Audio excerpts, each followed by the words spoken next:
Hey guys, what's going on? Dr. Frank here, founder of Addiction Mindset Recovery Coaching Programs. And in today's brief video, I want to take some time and talk about a very weird but serious thing that I've been noticing with the clients or the people calling our offices for help. So let me give you an example story.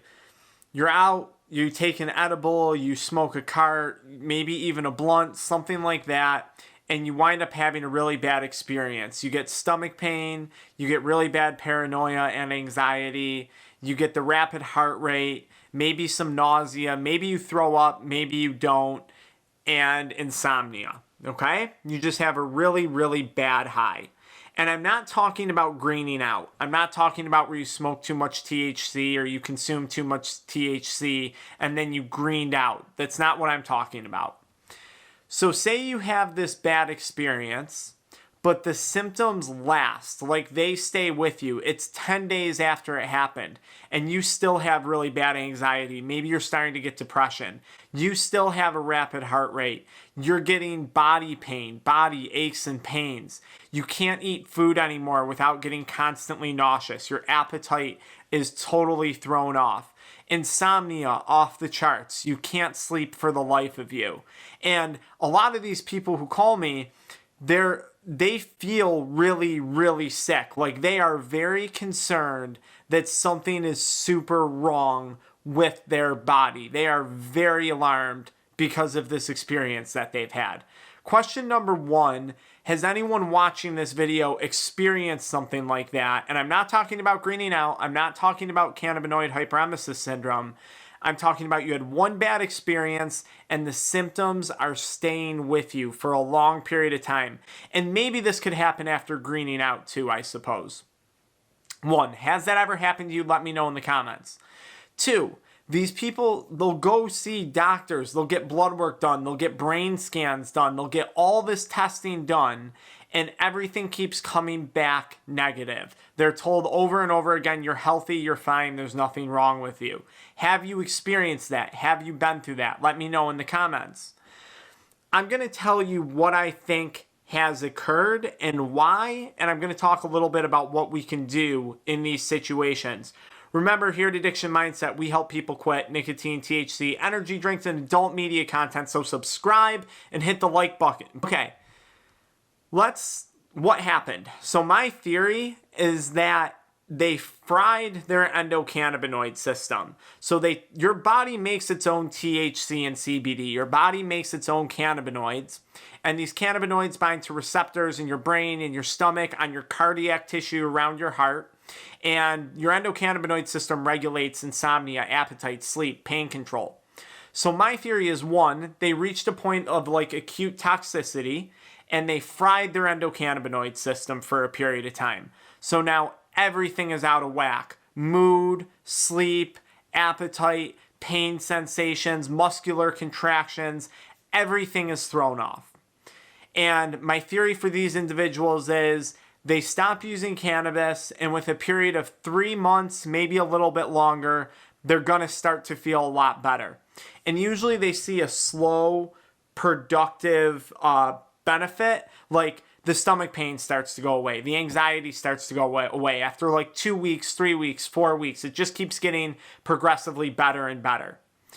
Theory number two is that they were actually entering into the early stages of cannabinoid hyperemesis syndrome. Maybe at this point they weren't vomiting, but they were dealing with the nausea. They were dealing with some of the weight loss, maybe some of the mood changes, maybe some of the pain. And they stopped. So, they had a bad experience. That was like the straw that broke the camel's back. And now they're recovering from the early stages of cannabinoid hyperemesis syndrome. That's my other theory. Now, in both cases, you've damaged your endocannabinoid system, in my opinion. And that is assuming you did not smoke a laced product. That's assuming you did not have a product that was laced with other substances in it, which could absolutely happen, and it's happening a lot more than you would think right now.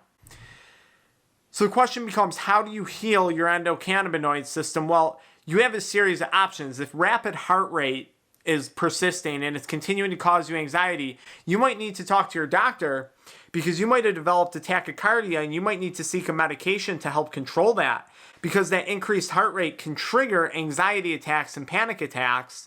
And then that can lead to very physical symptoms: pain, numbness, tingling, weird stuff. So that's one thing. You might need to work with a medical professional.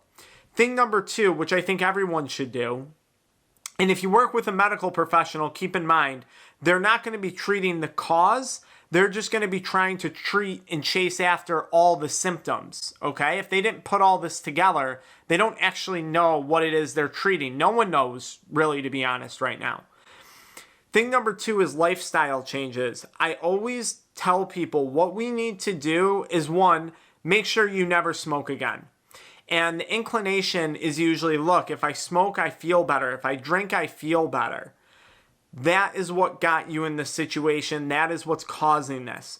We need to get you away from a lot of things. A lot of people, when this happens, they find they can't drink anymore. They can't use nicotine anymore. They can't drink caffeine anymore. They develop weird food intolerances. Weird things change in the body when this happens. Weird stuff. So 1, we need to get you away from everything that's bothering you, and we need to focus on your sleep. We need to focus on healthy nutrition and making sure you're getting in nutrients so you don't become malnourished.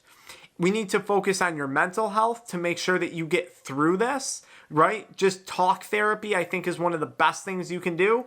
I don't think this is a good time to get loaded up on Xanax and, Lexapro and all the medications out there, because in my opinion, we don't know how those medications impact your endocannabinoid system.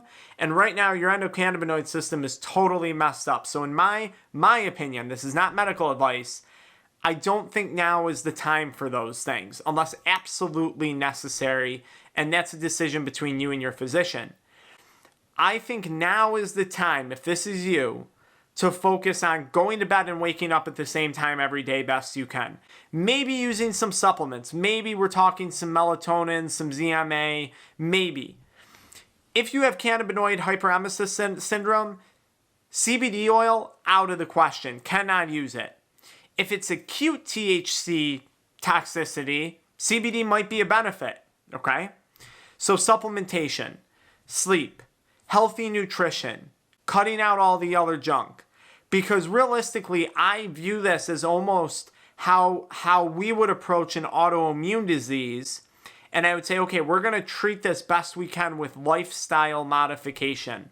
And we're going to get your endocannabinoid system to rebalance.